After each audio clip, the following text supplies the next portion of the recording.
ભરૂચ શહેરના ખરાબ રસ્તાઓના મુદ્દે આમ આદમી પાર્ટીએ વહીવટીતંત્ર સામે આક્રોશિત થઈ શહેરના મુખ્ય માર્ગ પર કલેક્ટર કચેરી નજીક પાર્ટીના કાર્યકરોએ બેસીને વિરોધ પ્રદર્શન કર્યું હતું, જેના પગલે પોલીસે આપ પ્રમુખ સહિત કાર્યકરોની અટકાયત કરી હતી।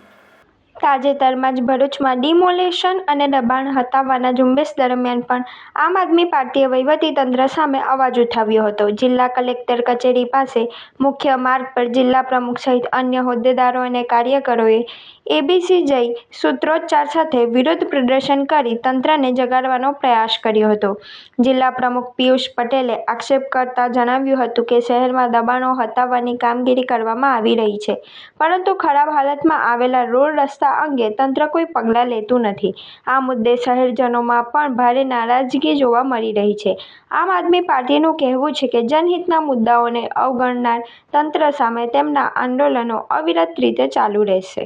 બહુડા હોય, આરએનબી ડિપાર્ટમેન્ટ હોય અને પ્રાંત અધિકારી આ તમામ લોકો એક સરસ મુહિમની શરૂઆત કરી છે દબાણ હટાવવા માટે, પરંતુ અધિકારીઓને ધ્યાન દોરાવવા માંગુ છું કે આજે કલેક્ટર કચેરીની બહારના જે રોડ રસ્તા છે એ લોકો નથી દેખાતા।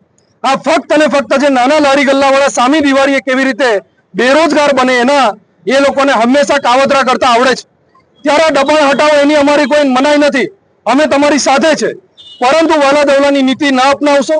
હવે જે દબાણ હટાવવાની મુહિમ જ્યારે ઉપાડી છે ત્યારે સ્ટેશન રોડ ઉપર જે સિટી સેન્ટર છે એની બહાર જે સિનેમાનું જે ટિકિટ બોક્સ જે બનાવ્યું છે આ ટિકિટ બોક્સ પણ તાત્કાલિકના ધોરણે હટવું જોઈએ, ત્યાં પાર્કિંગની વ્યવસ્થા કરવી જોઈએ।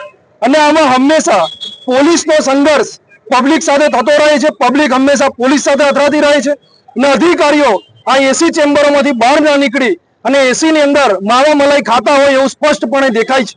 ત્યારે અમારી આ મીડિયાના માધ્યમથી આજે અપીલ છે કે ભરૂચ શહેરી વિસ્તારમાં દબાણ હટાવતા પહેલા સૌથી પહેલા તો આ રોડ રસ્તાને તૈયાર કરો।